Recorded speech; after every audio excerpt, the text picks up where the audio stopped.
to my blues. I stand before you, resilient. Hello, everyone. I am Levi Perrin, the digital editor for Unerased Black Women Speak. Tonight, I'm here with Muka Chisaka, who is a model, a brand consultant, a all-around creative and legal cannabis advocate. She recently joined our Unerased Podcast episode, Waiting in the Weeds, which was released a few weeks ago. And you were one of our wise women. And I thought your interview, because of course I can read the full transcript, not just what makes it into the episode. Your interview was so great.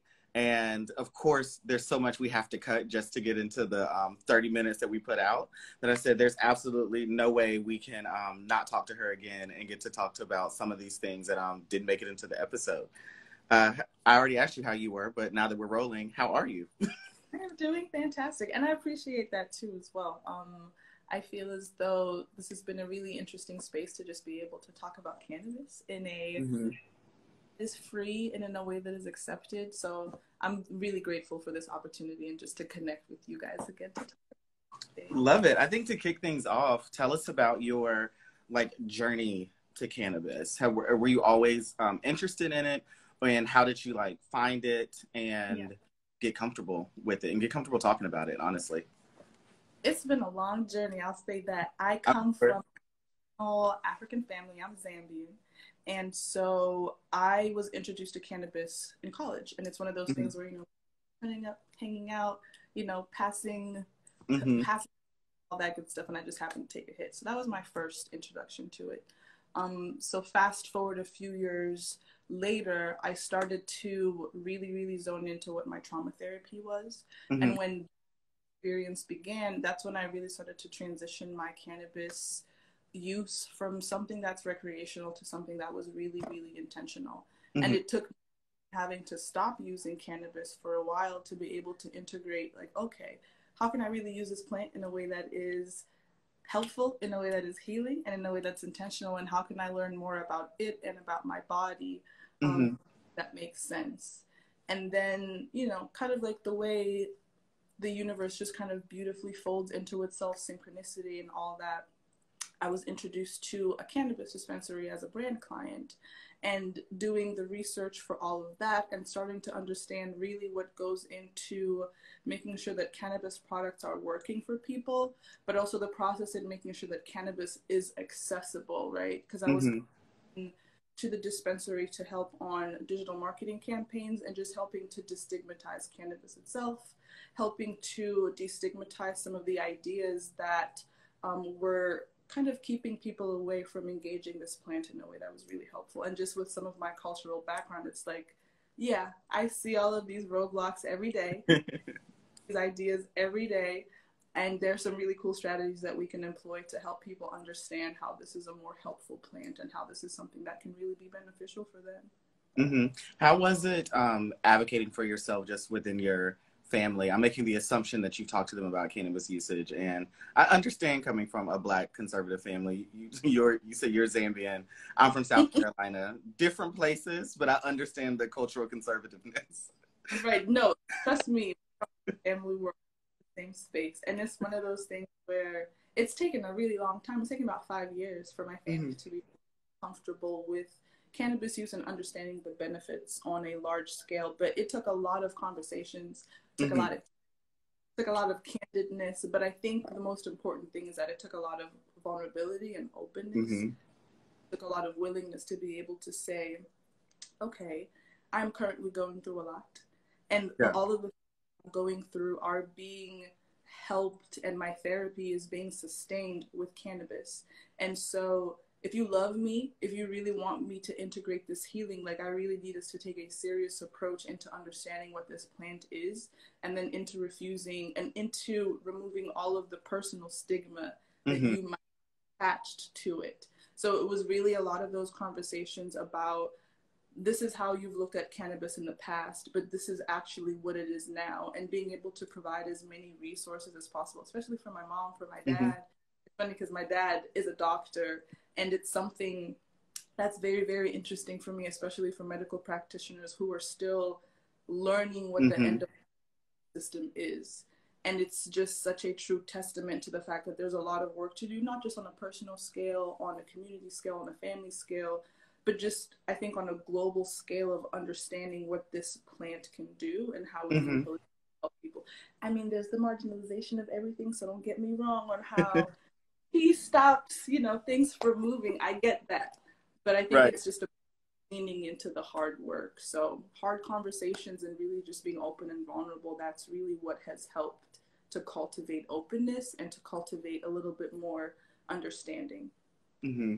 Now, I want to circle back to, you said you started integrating it intentionally through like trauma therapy. And I thought that was super interesting because I know a lot of people who use cannabis. I probably do know people who use it for trauma therapy, but it wasn't a conversation that they've said to me, or that was the reason. And I know in your interview and the podcast, you talked about using it to manage like OCD or PTSD. Have you been able to connect with other people who've been through similar situations and cannabis has been able to help them? Did they never consider that this could be an outlet to work out some of those feelings and healing?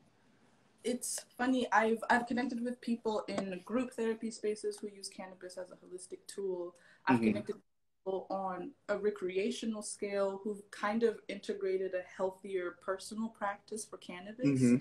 But it's all of these different ways. I'm seeing people understand the need for creating more space to be able to integrate a lot of difficult, like big emotions, a lot of difficult thought processes, all of that good stuff.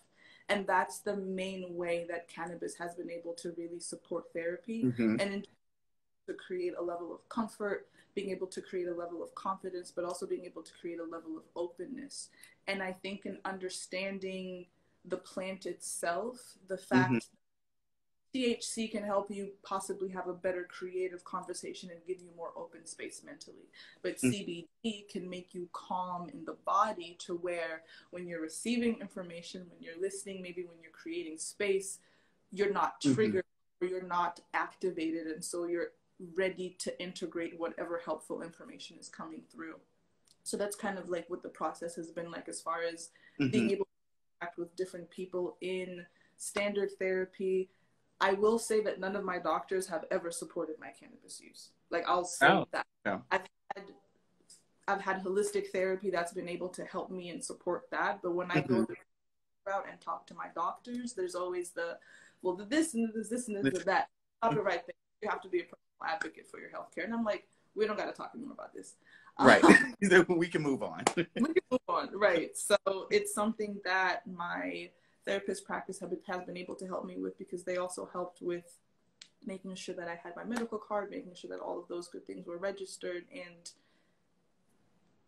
it's been interesting seeing how people are starting to be a little bit more intentional on the recreational side, because I think as we start to talk about the things that we're going through a little bit more and the ways that we're coping, we're starting to notice like what these self-care practices are, and we're starting to be a little bit more aware about how they can help.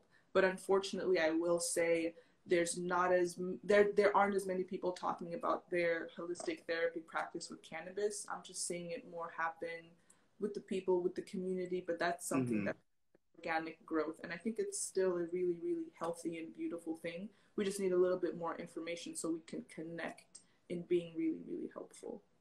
Yeah, I think a lot of, I'm sorry. No, I was just saying that's just a little personal aside. Oh, no. I think it's perfect connection, though, because I think a lot of creative and necessary solutions tend to come from community first. And that's, I mean, where we live and who we interact with every day are the people that are, I mean, they might not be doctors who were trained to look at our bodies, but they know us the best. They can identify things that someone who is seeing us once or twice a year and can look at you from a physical side might not understand the everyday emotional and mental aspect of you as a person. Yeah, absolutely. And I think that's a really great point that you made. All of our growth solutions and all of our heart solutions really do come from the community and people really being able to advocate for themselves in this space. And I'm seeing people be very, very aggressive about the fact that this is a need that recognized as is important, and that's something that I'm very excited about, because now you can't stop people from getting the things that they need because that awareness is starting to grow. And hopefully that means the medical industry and the medical field will also like do their due diligence to start creating more access. So all fingers crossed at this point. My one of my last or second to last question for you is one word you used in the interview that I had never heard before. So I hope that you can explain it to our viewers a little bit, is your endocannabinoid system. Right. That little part. So bringing it back to science a little bit and bringing it back to biology. And this is something that I learned through like research, through working with people. I was like, wait, I'm a whole biology major. I taught this. I was like, why thought that this exists in the body? But the endocannabinoid system is basically a homeostatic mechanism in the body where cannabis receptors are able to bind and combine and able to help you regulate whatever homeostatic process that needs to happen. So emotional regulation, mental regulation, that's why when you smoke, you have this mental activation with THC because you have CBD receptors for cannabis to actually bind to.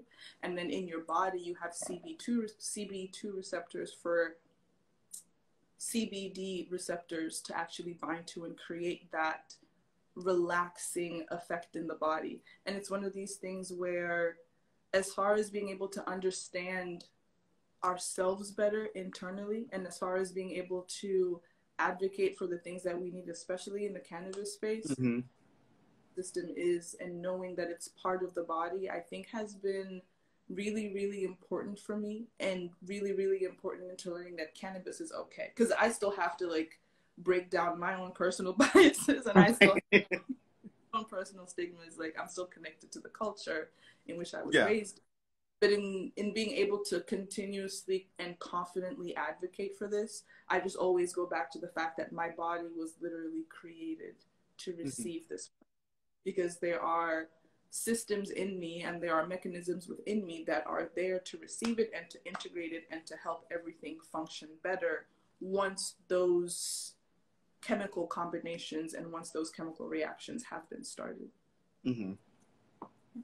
That now I understand it. I didn't do it, but hopefully that explains it a little bit. No, it made a lot of sense.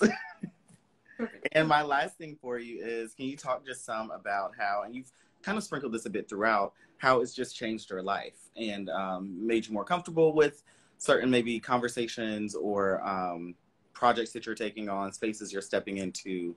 Like, what does Muka look like now versus Muka 7 years ago through the lens of intentional cannabis use? What a question. That was beautiful. I was like, through this plan as it's helped me. I have been through a lot of transition in life, and I think cannabis has really helped to change how I receive myself as far as being a neurotypical person, and understanding that there's a difference in the way that I process things and there's a difference in the way that I express things, and that is beautiful. I think one thing that cannabis has helped is that it's helped me to connect more authentically. That grammar. It's helped me to connect in an authentic way with the people that I work with, because I'm able to release all of that OCD crap. I'm able to release all of that PTSD, and I'm able to really show up as myself without any of my fears or without any of my hangups. And there's a relaxation. There's been a calm. Still working on it. There's definitely a grace and experience. It's a work in progress. But I think I've been able to calm down and really integrate myself into the projects and really understand why I want to do certain things and not be pushed by the flow of culture, not be pushed by the flow of society, not be pushed by the flow of pressure, and just really to be able to create enough space and enough calm. Cannabis has really provided a high level of calm and space for me. And I think the best example of what this transition looks like is I used to be a corporate girl, used to work in corporate marketing, that fast-paced life, that high grind, high hustle, all of that. Emails every hour, on the hour, even in the middle of the night.